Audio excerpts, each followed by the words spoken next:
राम राम भाई, सबने राम राम। कैसे हो बच्चों आप लोग? आई होप बहुत अच्छे, फाइन, फैंटेस्टिक होंगे क्योंकि एग्जाम्स आ रहे हैं। तो एग्जाम्स आ रहे हैं तो क्या आपने कुछ प्रिपरेशन की है कि आपको क्या स्ट्रेटेजीज बनानी है, कैसे पढ़ना है, कितने टाइम में किस सब्जेक्ट को टाइम देना है, आपको कितने टाइम में क्या सब्जेक्ट पढ़ना है, ये सारी बातें, अपनी हेल्थ को कैसे अच्छा रखना है, ठीक है, सोशल मीडिया से या फोन से कैसे डिस्ट्रैक्शन जो हो रहा है उससे कैसे दूर रहना है, ये सारी बातें मैं आपको बताऊंगी अपनी अगली वीडियो में। तो चलिए आज हम पढ़ेंगे न्यूट्रिशन इन एनिमल्स, जिसका फर्स्ट पार्ट हमने पिछली वीडियो में किया था। फर्स्ट पार्ट मतलब पहले हो चुका है। आज हम पढ़ेंगे सेकंड पार्ट। फर्स्ट पार्ट में हमने सीखा था न्यूट्रिशन इन एनिमल में कि सबसे पहले जो हमारा न्यूट्रिशन है वो मीन्स डाइजेशन जो होता है वो कहाँ से स्टार्ट होता है, हमारे माउथ से।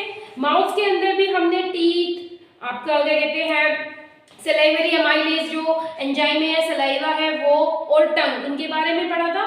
और उसके बाद हमने पढ़ा था फूड पाइप यानी ईसोफेगस। ठीक है, चलिए आज हम नेक्स्ट पार्ट की तरफ चलते हैं डाइजेस्टिव सिस्टम के, यानी कि स्टमक। स्टमक हमारा नेक्स्ट पार्ट है। स्टमक, भूख लगी है, स्टमक। ठीक है, आजकल फिटनेस का लोगों को बहुत क्रेज है ना, फिटनेस फ्रीक होने लग गए हैं लोग। ठीक है, स्पेशली कोरोना के बाद तो वो अपनी हेल्थ का ज़्यादा ध्यान रखते हैं, कौन सी चीज़ें खानी चाहिए, कितने विटामिन लेने चाहिए, कितनी कैलोरीज बर्न होनी चाहिए। तो अगर शादी ब्याह है तो खासकर गर्ल्स जो होती है या फीमेल्स जो होती है उनमें, ठीक है, इंक्लूडिंग मी ऑल्सो, कि टमी नहीं दिखना चाहिए। ठीक है, बॉयज भी इस चीज़ को आजकल इसके लिए क्यूरियस हो चुके हैं। तो चलिए आज हम पढ़ेंगे स्टमक, कि हमारे स्टमक में क्या है, डाइजेशन में वो कैसे हेल्प करता है। ठीक है, so let's start. Nutrition in animals, stomach. It is the J-shaped thick walled organ on the left side of the abdomen. जो हमारा एब्डोमेन पार्ट होता है उसके लेफ्ट साइड में एक J शेप का, जिसकी वॉल्स थोड़ी मोटी होती है, थिक होती है, एक पार्ट होता है डाइजेस्टिव सिस्टम, डाइजेस्टिव ट्रैक्ट का, जिसे हम बोलते हैं स्टमक। स्टमक डाइजेस्टिव सिस्टम में बहुत अच्छा रोल प्ले करता है। ठीक है, उसके बाद क्या है, ये सबसे ज्यादा वाइडेस्ट पार्ट है, ये वाइडेस्ट है, मींस चौड़ा पार्ट है। ठीक है, डाइजेस्टिव सिस्टम का। स्टमक के अंदर क्या होता है बेटा, इट कंटेन्स, इसकी जो वॉल्स है उसमें गैस्ट्रिक ग्लैंड्स होती है। ठीक है, ग्लैंड सिस्टम भी पढ़ेंगे हम आगे, कि गैस्ट्रिक ग्लैंड होती है जो गैस्ट्रिक जूस, या फिर इसी गैस्ट्रिक जूस को हम डाइजेस्टिव जूस भी कहते हैं। इन डाइजेस्टिव जूस को या गैस्ट्रिक जूसेस को ये ग्लैंड सिक्रेट करती है। ठीक है, आपके सिलेबस में भी है। ठीक है, 10th क्लास में आता है एंडोक्राइन ग्लैंड सिस्टम, वो बात की बात है। तो यहाँ पर जो गैस्ट्रिक जूस है या डाइजेस्टिव जूस है वो उसके तीन पार्ट्स या तीन कंपोनेंट्स को रिलीज करता है, HCl को, पेप्सिन एंजाइम को और म्यूकस को। हमारी बॉडी की इनर लाइनिंग में ऑलमोस्ट पूरी एलिमेंट्री कैनाल में म्यूकस होती है, म्यूकोसा लेयर होती है जिसमें से म्यूकस रिलीज होता है। ठीक है, इनके फंक्शंस भी पढ़ेंगे हम। तो सबसे पहले देखिए स्टमक के बारे में है कि लेफ्ट में होता है स्टमक। ठीक है, जब भी हमारा कोई भी फूड कंपोनेंट, ठीक है, ये मान लीजिए कोई फूड कंपोनेंट है, ये ईसोफेगस माउथ में डाइजेस्ट होता है, माउथ में स्टार्च डाइजेस्ट होता है, उसका एक छोटा सा कंपोनेंट। ठीक है, जब माउथ में वो जो हमारा सेमी च्यू पार्ट होता है उसे हम क्या बोलते हैं, बोलस। बोलस होता है वो, और यहाँ पर क्या होता है, काइम। ठीक है, जो सेमी च्यू पार्ट होगा यानी कि डाइजेस्टिव पार्ट होगा उसे काइम बोलते हैं स्टमक में। दोनों का डिफरेंस आपको पता होना चाहिए। तो यहाँ पर हम देखेंगे कि स्टमक के अंदर जो लेयर होते हैं वो थिक होती है, उसके अंदर तीन चीजें निकलती है। ठीक है, तीन गैस्ट्रिक जूसेस में से तीन पार्ट या तीन कंपोनेंट्स बनते हैं। सबसे पहला है HCl। ठीक है, उसके बाद है पेप्सिन, पेप्सिन एक एंजाइम है, और एक म्यूकस। उसके अलावा है ना, it is the ability to expand और contract depending upon the amount of food, कि हमने कितना खाना खाया है, कितना अमाउंट हम उसमें फूड का कंटेन कर रहे हैं, उसके डिपेंड होने के बाद हमारा जो स्टमक है उसका साइज मींस एक्सपेंड और कॉन्ट्रैक्ट दोनों हो सकता है वो। ठीक है, आपने देखा होगा जनरली कि अगर हम जब भी खाना खाते हैं, whether we are taking the lunch, breakfast और डिनर और anything else, means any not a particular time, we are taking और ईटिंग सम फूड, ठीक है, तो हमारा स्टमक थोड़ा सा बाहर जाता है। ठीक है, यानी कि वो एक्सपेंड की कैपेसिटी होती है स्टमक में। ठीक है, तो चलिए अब हम पढ़ते हैं सबसे पहले HCl, कि HCl क्या है, कैसे वर्क करता है, इसका क्या रोल है। तो उससे पहले प्लीज ये नोट कर लीजिए। आई होप आपने लास्ट कंटेंट को नोट किया होगा। चलिए आगे बढ़ते हैं। मैंने अभी आपको बताया कि the partially digested food in the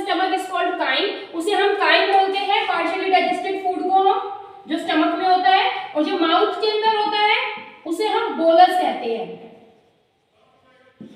ठीक है, तो बेटा देखिए नेक्स्ट इसमें functions of HCl, it provide the acidic medium. अब आपको पता है HCl जो होता है वो एक एसिड होता है, ठीक है, तो ऑब्वियसली बात है वो हमारे स्टमक को क्या प्रोवाइड करेगा, कैसा मीडियम देगा, एसिडिक मीडियम। ठीक है, इसके साथ साथ स्टमक में जो HCl एसिड है वो क्या काम करता है, it kills the harmful bacteria entering with the food. हमारे फूड के साथ कभी कभी हम अनहेल्दी चीजें, ठीक है, जो रेडी पर लगी हुई होती है, ओपन में होती है चीजें, वो चीजें खा लेते हैं, या कुछ भी हो सकता है हाथ बिना धोए खाना खा लेते हैं, तो उससे भी हमारी बॉडी में जो बैक्टीरिया एंटर हो जाते हैं उनको भी, ठीक है, लेस इफेक्टिव बैक्टीरिया जो होते हैं उनको भी क्या करता है, किल करता है।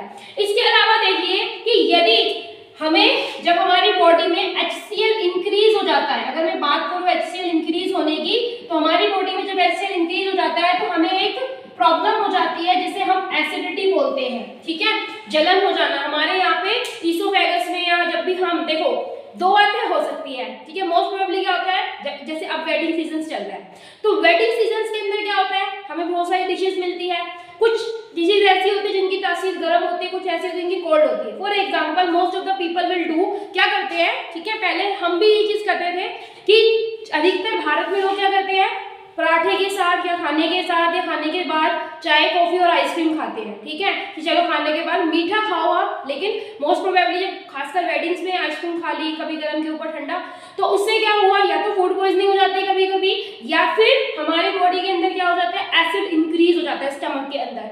तो जब वो एसिड, ठीक है, वो एसिड फूड में से इंक्रीज होते हुए कहाँ जाता है, ईसोफेगस में चला जाता है, जिसकी वजह से हमें क्या होती है, एसिडिटी की प्रॉब्लम होती है। तो एसिडिटी जो होती है, HCl का अमाउंट जितना हमारी बॉडी में होना चाहिए, जब वो अमाउंट बहुत ज्यादा इंक्रीज हो जाता है उससे एसिडिटी होती है।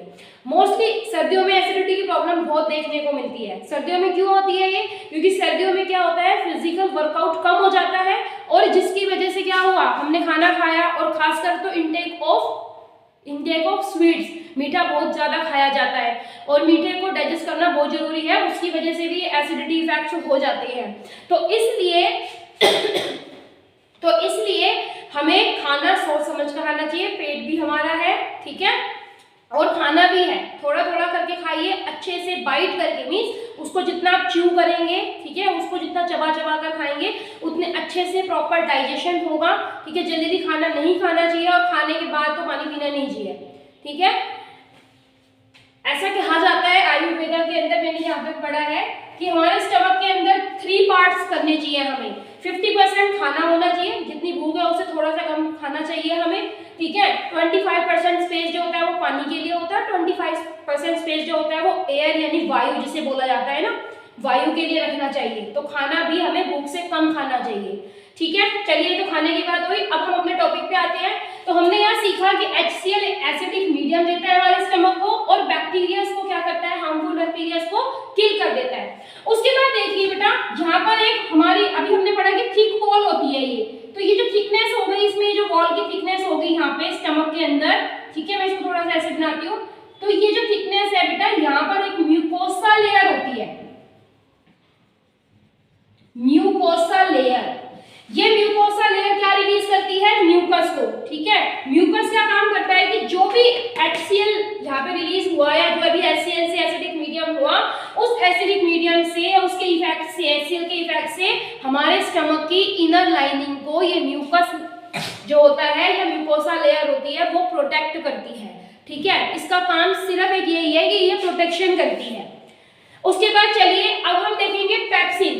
पेप्सिन एंजाइम की अगर मैं बात करूं, पेप्सिन के बारे में देखते हैं।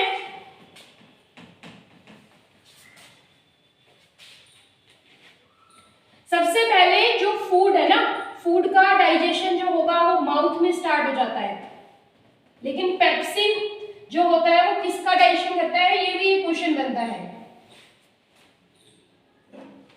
चलिए अब पढ़ते हैं पेप्सिन के बारे में। Pepsin, it works in acidic medium. Pepsin एक ऐसा एंजाइम है जो स्टमक में प्रेजेंट HCl एसिड के कारण जो एसिडिक मीडियम हुआ है उसमें अपना काम करता है। जब तक उस एसिडिक मीडियम में उसका pH 1.5 से 2.5 होगा, तब बेटा जो आपका पेप्सिन है वो बहुत ज्यादा एक्टिव फॉर्म में होगा। ठीक है, डाइजेस्ट द प्रोटीन, ये प्रोटीन को डाइजेस्ट करता है। तो आप ये कह सकते हो कि प्रोटीन जो है उसका digestion of protein is starts in stomach and ends in small intestine. दो क्वेश्चन है 1 मार्क्स के, प्लीज इन्हें ध्यान रखना, कॉम्पिटिटिव एग्जाम्स में भी ये पूछे जाते हैं।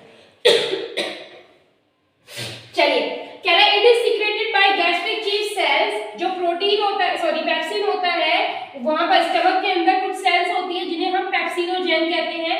ये पेप्सिनोजेन जो होती है वो प्रोटीन्स की इनएक्टिव फॉर्म होती है, ठीक है। पेप्सिनोजेन के ऊपर जब HCl वर्क करता है तो वो पेप्सिन होता है, ठीक है। पेप्सिन HCl मीडियम में जब पेप्सिन एंजाइम वर्क करता है तो पेप्सिन उसकी एक्टिव फॉर्म है, वो फिर उसमें प्रेजेंट प्रोटीन्स को डाइजेस्ट करता है, किसके अंदर, पेप्टाइड्स के अंदर। दोबारा ध्यान से सुनिए कि हमारे स्टमक के अंदर पेप्सिनोजेन मतलब पेप्सिन जो होगा वो सीक्रेटेड होता है किसके थ्रू, पेप्सिनोजेन के थ्रू। पेप्सिनोजेन क्या है, इनएक्टिव फॉर्म है। फिर उसके ऊपर HCl वर्क करता है, ठीक है, क्योंकि एसिडिक मीडियम में काम कर रहा है। तो पेप्सिन जो एक्टिव फॉर्म है वो क्या करती है, स्टमक में जो फूड है, ठीक है, जो काई में पड़ा हुआ है, थोड़ा चबाया हुआ खाना, ठीक है, पार्शियली डाइजेस्टेड फूड, उसको प्रोटीन, उन प्रोटीन्स को किसमें कन्वर्ट कर देते हैं, पेप्टाइड्स के अंदर।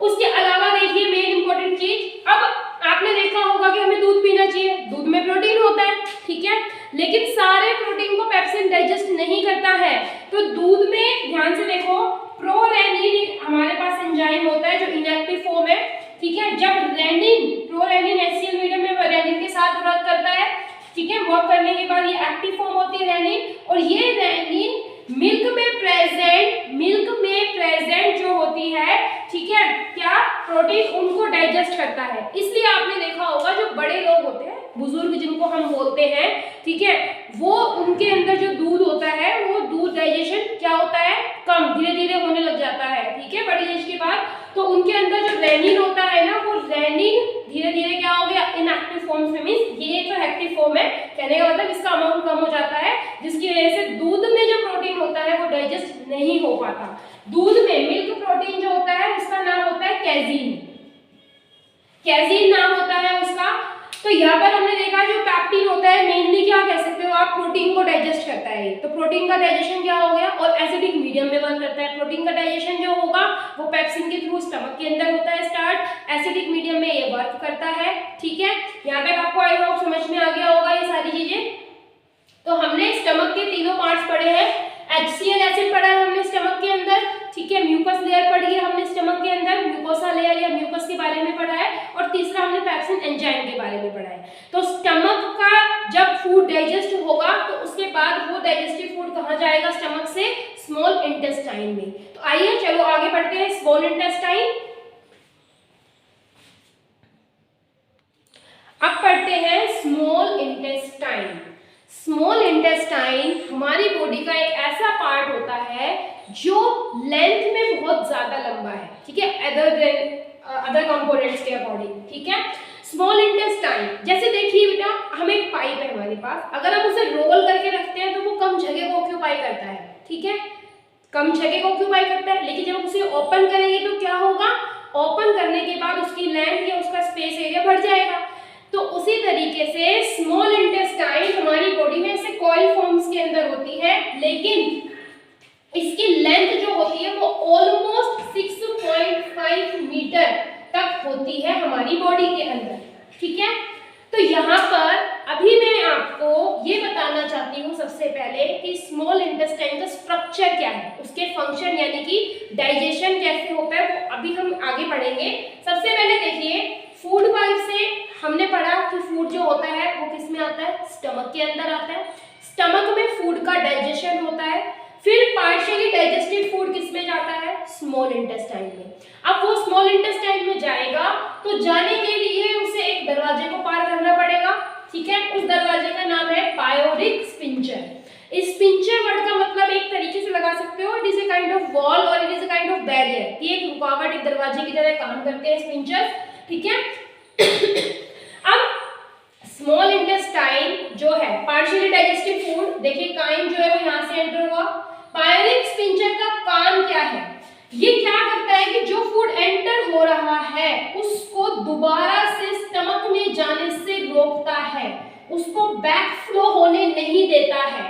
दोबारा सुन लीजिए ध्यान से, पायरिक स्पिंचर जो है वो स्टमक से जो भी पार्शियली डाइजेस्टेड फूड है जो स्मॉल इंटेस्टाइन में एंटर हो रहा है उसको वापस स्मॉल इंटेस्टाइन से स्टमक में जाने नहीं देता है, ठीक है। It resist the back flow of the food या back flow of the content, ठीक है, from the small intestine to the stomach. Got it? I hope you understand that concept. Now I am going to describe the small intestine has a 3 parts. It is made up of 3 parts. First one is duodenum, second is jejunum and third is ileum. Duodenum, its length is 25 centimeter. इसकी length 25 centimeter होती है। Maximum digestion occurs in the duodenum. Duodenum के अंदर maximum से maximum digestion होता है। Small intestine का duodenum part सबसे ज्यादा डाइजेशन करता है, ठीक है। सेकंड है जेजुनम, जेजुनम की लेंथ होती है 2.5 मीटर, ये 25 सेंटीमीटर, ये 2.5 मीटर। प्लीज इसमें कंसेप्ट में या इन वैल्यूज के अंदर आप कंफ्यूज नहीं होंगे, यस ध्यान से पढ़ना है आपको। फिर कह रहे हैं maximum absorptions occurs in the jejunum, jejunum के अंदर स्मॉल इंटेस्टाइन का जो जेजुनम पार्ट है उसमें मैक्सिमम एब्जॉर्प्शन होता है। अब आपको पता है एब्जॉर्प्शन कौन करेगा, रिलीज करते हैं, वो भी पढ़ेंगे जब हम इसमें डाइजेशन पढ़ेंगे ना स्मॉल इंटेस्टाइन में कैसे कैसे कौन कौन सी चीजें डाइजेस्ट करती है। अभी हम सिर्फ स्ट्रक्चर को डिफाइन कर रहे हैं। नेक्स्ट है इलियम, इलियम की लेंथ जो होती है क्या होती है वो 3.5 मीटर, ये भी एब्जॉर्प्शन में और डाइजेशन में ही हेल्प करता है। चलिए नेक्स्ट देखो इसमें क्या कहते हैं, The small intestine is the largest part of the digestive tract और alimentary canal। alimentary canal और digestive tract का सबसे लंबा पार्ट है, 6.5 मीटर इसकी लेंथ होती है, लेकिन कॉइल फॉर्म में होता है, कम स्पेस को ऑक्यूपाई करता है, इसीलिए हम इसे स्मॉल इंटेस्टाइन कहते हैं। अब आप देख रहे होंगे कि मैंने डायग्राम में 2 नाम और लिखे हैं। देखो आइनोसिकल वॉल्व, आइनोसिकल वॉल्व भी फिर वो स्पिंचर की तरह या वॉल्व की तरह काम करता है कि जो भी फूड के कंपोनेंट्स यहाँ आएंगे इस एक मतलब लाइक कैविटी टाइप में आपको स्पेस दिख रहा है, इसको सीकम बोलते हैं। फिर ये स्मॉल इंटेस्टाइन से जो भी अनडाइजेस्टेड फूड पार्टिकल्स होंगे ना, ठीक है, क्योंकि एब्जॉर्प्शन भी हो गया यहाँ पर, एसिमिलेशन भी हो जाएगा। यहाँ आपके स्मॉल इंटेस्टाइन में 3 पार्ट्स होते हैं, डाइजेशन कंप्लीट होता है, एब्जॉर्प्शन होता है, एसिमिलेशन होता है, ठीक है। तो यहाँ पर ये जो अनडाइजेस्टेड फूड होगा फिर ये किसमें जाएगा, लार्ज इंटेस्टाइन में, तो ये वो पार्ट है, ठीक है। तो जब हम लार्ज इंटेस्टाइन पढ़ेंगे तब मैं इसको थोड़ा सा बताऊंगी आपको। हो गया, समझ में आ गया? चलो इसे नोट करो जल्दी से।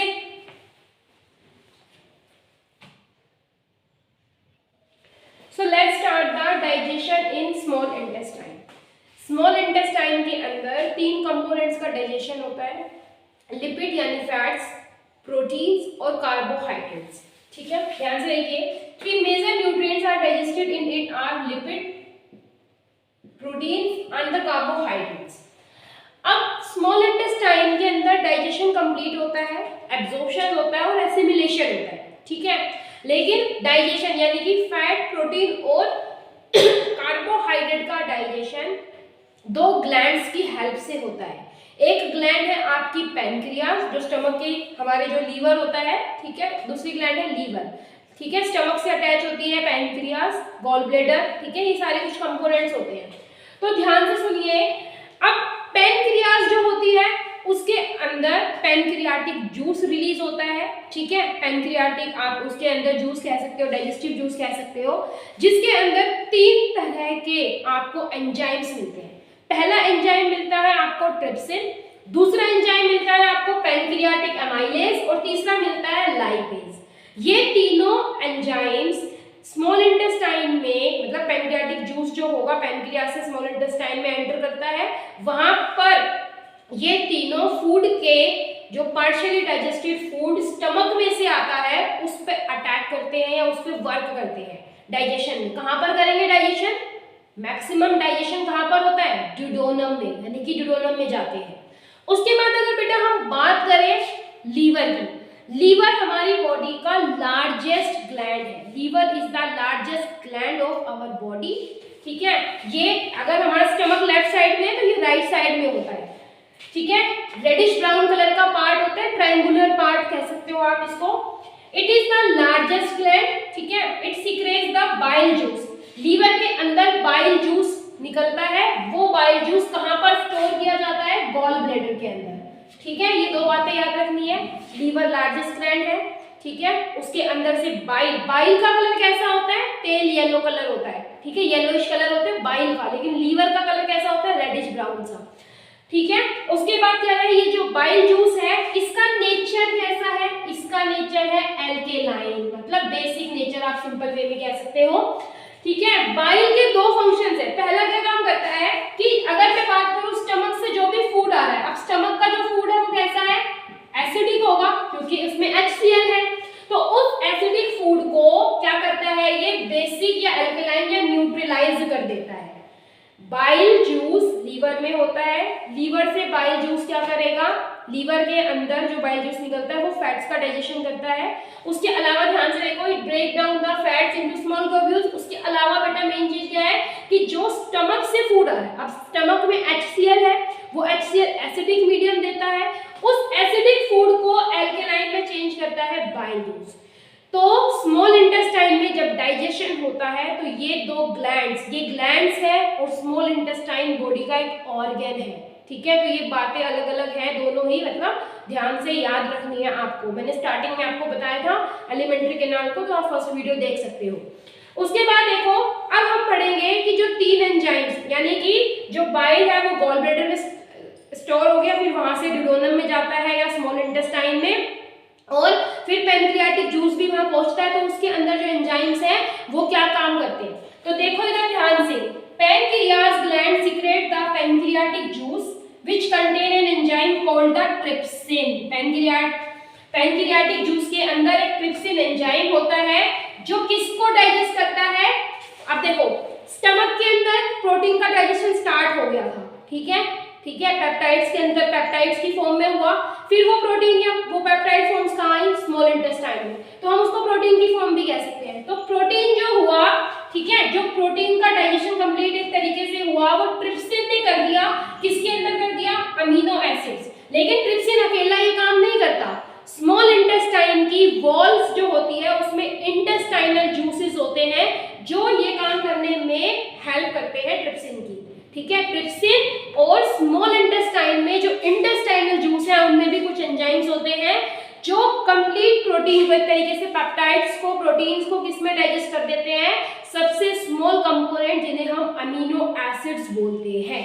ठीक है, उसके बाद अगर हम दूसरी बात करें कि जो लीवर से बाइल जूस आया स्मॉल इंटेस्टाइन में, स्मॉल इंटेस्टाइन में जो बाइल जूस था, ठीक है, वो क्या कर रहा है, पहले वो फैट्स, बाइल जूस फैट्स को इमल्सिफाइड मींस मिक्स कंपोनेंट्स बना देता है।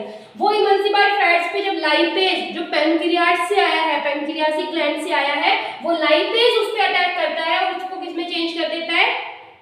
ठीक है, स्मॉल इंटेस्टाइन की जो इंटेस्टाइनल जूसेस है वो भी इसमें काम करते हैं, फैटी एसिड्स और ग्लिसरॉल में। अभी मैं आपको एक स्मॉल फ्लो चार्ट बना के समझाऊंगी तो और अच्छे से समझ में आएगा।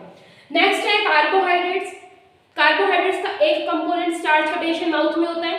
फिर हम जब देखते हैं कुछ थोड़ा सा कंपोनेंट किसमें डाइजेस्ट हुआ, स्टमक में, स्टमक के बाद स्मॉल इंटेस्टाइन में, स्मॉल इंटेस्टाइन के अंदर क्या मिला, पैनक्रियाटिक जूस, जिसके अंदर कौन सा एंजाइम था, पैनक्रियाटिक अमाइलेज एंजाइम था। ये अमाइलेज क्या करता है, उस पार्शियली डाइजेस्टेड स्टार्च या कार्बोहाइड्रेट्स को किसमें कन्वर्ट कर देता है, ग्लूकोज में। किसकी हेल्प से करता है, स्मॉल इंटेस्टाइनल जूसेस की हेल्प से करता है।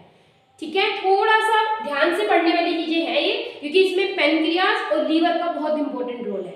ठीक है, तो यहाँ हम डाइजेशन इन स्मॉल इंटेस्टाइन पढ़ रहे हैं, एब्जॉर्प्शंस नहीं पढ़ा है हमने। कहीं आप सोचिए कि मैम इसमें तो विलीज थी, ठीक है, विलीज का फंक्शन तो आपने बताया ही नहीं, वो भी बताएंगे हम आपको। तो अभी हम पढ़ रहे हैं डाइजेशन इन स्मॉल इंटेस्टाइन, कि स्मॉल इंटेस्टाइन में 3 कंपोनेंट का डाइजेशन ड्यूडेनम पार्ट में होता है। मैक्सिमम डाइजेशन, कंप्लीट नहीं बोला मैंने अभी, मैक्सिमम डाइजेशन 3 कंपोनेंट का ड्यूडेनम में हुआ है, ठीक है, बाकी स्मॉल इंटेस्टाइन में होगा। वो 3 कंपोनेंट का डाइजेशन 2 ग्लैंड्स, लीवर और आपका पैनक्रियाज, उससे जो एंजाइम्स निकल रहे हैं, बाइल जूस है, एंजाइम्स है, उनकी हेल्प, प्लस स्मॉल इंटेस्टाइन में इंटेस्टाइनल जूसेस में जो एंजाइम्स होते हैं उनकी हेल्प से हो रहा है। ठीक है, प्लीज नोट दीज नोट्स। तो बच्चे, जो मैंने आपको समझाया कि डाइजेशन जो होगा स्मॉल इंटेस्टाइन के अंदर, उसको अगर हम कंक्लूड करें, शॉर्ट फॉर्म में सीखना चाहे तो बेटा कार्बोहाइड्रेट, फैट्स और प्रोटीन का डाइजेशन होता है कंप्लीट। कार्बोहाइड्रेट में इंटेस्टाइनल जूसेस और जो आपका पैनक्रियाटिक अमाइलेज एंजाइम है वो मिलकर किसमें चेंज कर देते हैं कार्बोहाइड्रेट्स को, ग्लूकोज में। ठीक है, ग्लूकोज आपका एक सबसे स्मॉलेस्ट कार्बोहाइड्रेट होता है।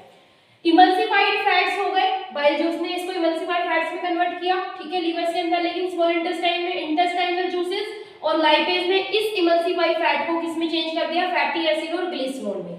ग्लिसरॉल और ग्लूकोज में एक बेसिक डिफरेंस बता दूंगी मैं आपको। प्रोटीन, ठीक है, पेप्टाइड्स थे वहां पे। ठीक है, स्टमक के अंदर पेप्सिन ने प्रोटीन को ब्रेक किया था, पार्शियली ब्रेक किया था। अब कंप्लीट ब्रेक कौन करेगा, ट्रिप्सिन कहां से आया है, पैनक्रियाटिक जूसेस से आया है। ठीक है, और इंटेस्टाइनल जो वॉल थी, मतलब स्मॉल इंटेस्टाइन की, उसमें इंटेस्टाइनल जूसेस थे, उसने इस प्रोटीन को सबसे छोटे कंपोनेंट इसमें कन्वर्ट कर दिया है अमीनो एसिड्स में। ग्लिसरॉल क्या होता है, देखो आपने प्लांट्स में पढ़ा होगा। ठीक है, प्लांट्स में जब प्लांट्स फोटोसिंथेसिस करते हैं तब तो वो अपना फूड बना लेते हैं इजीली। ठीक है, फोटोसिंथेसिस के अंदर फूड बनाते हैं ग्लूकोज की फॉर्म में, फोटोसिंथेसिस का रिएक्शन आपने पढ़ा है। ठीक है, लेकिन जब रात होती है, ठीक है, at night, sunlight is not present, sunlight जो होगी वो प्रेजेंट नहीं होती, क्रॉस का मतलब नहीं होती, तो उस समय वो फूड यानी कि वो जो अपनी बॉडी में फूड एनर्जी कहां से लेके आते हैं, तो वो क्या करते हैं, at day time they prepare extra food. ठीक है, किस फॉर्म में फूड को स्टोर कर लेते हैं, वो पहले से बनाकर स्टार्च में, और ये रात के समय उसी से स्टार्च को कन्वर्ट करके ग्लूकोज में एनर्जी देते हैं।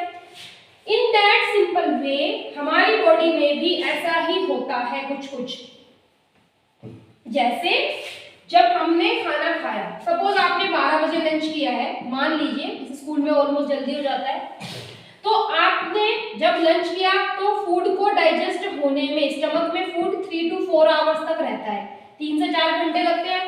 ठीक है, तो अब अगली क्लास, मान लीजिए लंच में आपने किया तो नेक्स्ट क्लास को अटेंड करने के लिए कुछ कुछ थोड़ी थोड़ी नींद सी आती है बच्चों को भी, है ना, होता है ना ऐसा। लेकिन कुछ टाइम बाद वो एनर्जी कहां से मिले, जो इंस्टेंट एनर्जी मिलती है कुछ तो ग्लूकोज में कन्वर्ट हो जाती है। लेकिन हमारी बॉडी के अंदर भी जब फूड कंप्लीट डाइजेस्ट होता है स्मॉल इंटेस्टाइन में, यानी फैट्स डाइजेस्ट होते हैं, वो ग्लिसरॉल बनाते हैं, और वही ग्लिसरॉल आगे जाकर जब हमें एनर्जी की जरूरत होती है तो किसमें ब्रेक हो जाते हैं, ग्लूकोज के अंदर वो ब्रेक हो जाते हैं और हमें एनर्जी मिल जाती है। यदि हमने खाना नहीं खाया हो, एक टाइम का स्किप भी किया हो, तो ये ग्लिसरॉल ही उसको कन्वर्ट होकर या डाइजेस्ट होकर किसमें कन्वर्ट कर देते हैं, एक तरीके से आपका ग्लूकोज में, फिर हमें एनर्जी मिल जाती है।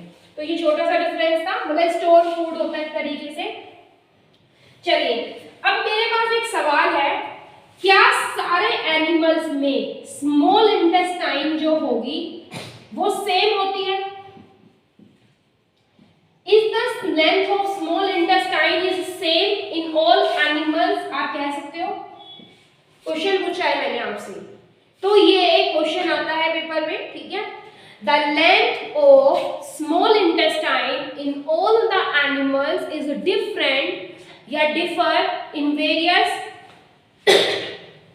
forms, like it depend on the amount of the food we are taking in, कि हम किस तरह का या एनिमल्स किस तरह का फूड ले रहे हैं उस पर डिपेंड करती है इसकी लेंथ। जैसे देखिए,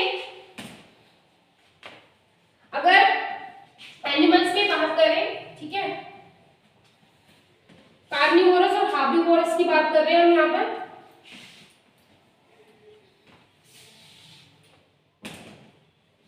ठीक है, जो कार्निवोरस एनिमल्स होते हैं ना, कार्निवोर्स होते हैं, कार्निवोर्स एनिमल जैसे आपका नॉर्मल बात करते हैं टाइगर की, ठीक है, मांस खाता है वो।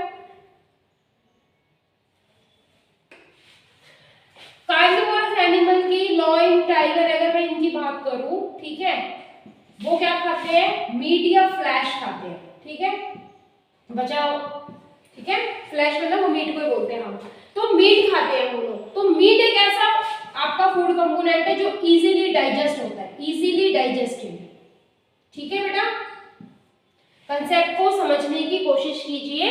ठीक है, मीट एक ऐसा है जो इजीली डाइजेस्ट हो जाता है। तो यहाँ पर इनका, अब इनकी तो बॉडी बहुत छोटी होती है, समझ रहे हैं आप ध्यान से, तो तो जो आपके पास आप ये कह सकते हो, ठीक है, तो इनकी जो स्मॉल इंटेस्टाइन है, लेंथ ऑफ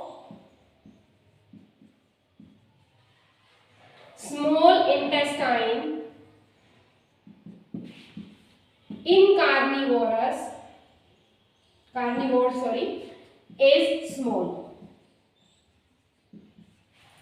कार्निवोर्स एनिमल में स्मॉल इंटेस्टाइन जो होती है वो छोटी होती है, क्योंकि मीट खाते हैं वो लोग, मांस खाते हैं जो इजीली डाइजेस्ट हो जाता है। अगर हम हार्बीवोर्स की बात करें तो हार्बीवोर्स एनिमल प्लांट्स खाते हैं। अगर मैं हार्बीवोर्स की बात करूं, they eat प्लांट्स, और प्लांट्स के अंदर एक कॉम्प्लेक्स कार्बोहाइड्रेट होता है,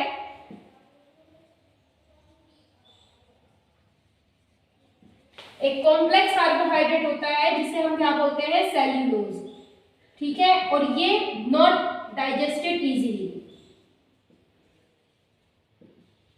तो इसको डाइजेस्ट करने के लिए, ठीक है, इसका डाइजेशन इजीली नहीं होता, इसलिए हम हार्बीवोरस के अंदर कैसी मिलती है small intestine, longer small intestine. थोड़ा सा बड़ा टॉपिक है क्योंकि इसके अंदर 3 प्रोसेस हो रहे हैं। स्मॉल इंटेस्टाइन के अंदर 3 प्रोसेस होते हैं, ठीक है, डाइजेशन होता है, एब्जॉर्प्शन होता है। अभी हमने डाइजेशन पढ़ा है, इससे पहले मैंने आपको इसके कंपोनेंट्स या पार्ट्स पढ़ाए थे, ठीक है। अब हम पढ़ेंगे एब्जॉर्प्शन कैसे होता है, ठीक है। तो प्लीज बोर मत होइए, थोड़ा ध्यान से समझिए, पेपर आ रहे हैं, इस वीडियो को अच्छे से देखिए, ठीक है। लाइक शेयर सब्सक्राइब भी करना है आपको। चलिए अब हम देखेंगे एब्जॉर्प्शन। चलिए बच्चे लास्ट पार्ट देखते हैं, मींस कहने का मतलब आगे देखते हैं। स्मॉल इंटेस्टाइन के अंदर डाइजेशन पढ़ लिया हमने, अब हम देखते हैं एब्जॉर्प्शन। स्मॉल इंटेस्टाइन के अंदर कुछ फिंगर लाइक छोटे छोटे प्रोजेक्शंस होते हैं, लाइक ऐसे,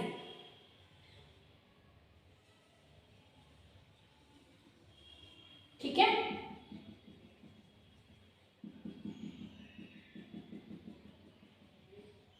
ये फिंगर लाइक प्रोजेक्शंस होते हैं जिन्हें हम विलाई कहते हैं, और स्मॉल इंटेस्टाइन को ही इस तरीके से डिजाइन किया है कि वो क्या कर सके, मैक्सिमम एब्जॉर्प्शन कर सके। किसमें करती है वो, जेजुनम में। जेजुनम में पढ़ाया है मैंने आपको, अभी बताया है।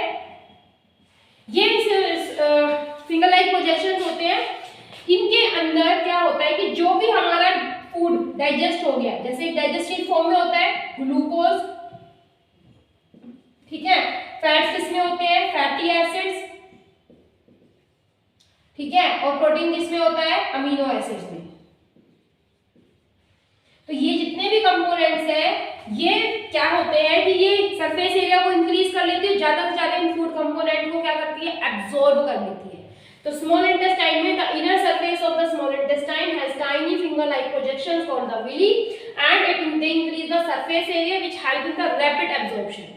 अब इनके अंदर छोटी छोटी पतली पतली स्मॉल ब्लड कैपिलरीज होती है, ठीक है, ब्लड वेसल्स होती है, कैपिलरीज भी, ठीक है, जहां आपके क्या कहते हैं आर्टरीज और वेन्स नहीं होती इनके अंदर। तो वो क्या करती है, एसिमिलेशन। एसिमिलेशन एक ऐसा प्रोसेस होता है, ठीक है, जिसमें हमारे फूड डाइजेस्टिव फूड कंपोनेंट जो है ग्लूकोज प्रोटीन वगैरह वो एब्सॉर्ब तो विली ने कर लिए, लेकिन उसके बाद उन्हें ब्लड में मिक्स करके पूरी बॉडी में सर्कुलेट करने का काम, या सर्कुलेट करने के प्रोसेस को हम क्या बोलते हैं, एसिमिलेट करना, ठीक है। The blood carries the digestive and dissolve food to all the parts of body where it become assimilated as a cell part of cell. Cell के पार्ट में इकट्ठे हो जाते हैं, उसके बाद हमारे बॉडी में जब सेल को एनर्जी चाहिए होती है या जो भी काम करने की एनर्जी चाहिए होती है वो इन फूड कंपोनेंट से हमें मिल जाती है। तो यहाँ हमने 2 पार्ट कंप्लीट किए इस वीडियो के अंदर। आई नो ये दोनों बहुत बहुत बहुत इंपॉर्टेंट है बच्चे, ठीक है। जब तक आप ये डिटेल में नहीं पढ़ोगे, मैक्सिमम क्वेश्चंस जो होते हैं डाइजेशन इन ह्यूमन बीइंग्स में वो इसमें से स्टमक और स्मॉल इंटेस्टाइन में से आते हैं, ठीक है। तो ध्यान से पढ़ना है अच्छे से। इसके बाद नेक्स्ट पार्ट जो हमारा बच गया है वो बचा है हमारे पास, क्या बचा है, लार्ज इंटेस्टाइन, रेक्टम, एनस, ठीक है। आगे हम इसमें देखेंगे और कौन से कंपोनेंट है वो नेक्स्ट वीडियो में करेंगे। प्लीज ध्यान से पढ़िए, अच्छे से पढ़िए, घर पे रहिए, हंसते रहिए, एंजॉय करिए क्लासेस को, ज्यादा से ज्यादा लाइक शेयर सब्सक्राइब कीजिए वीडियो को, चैनल को। राम राम।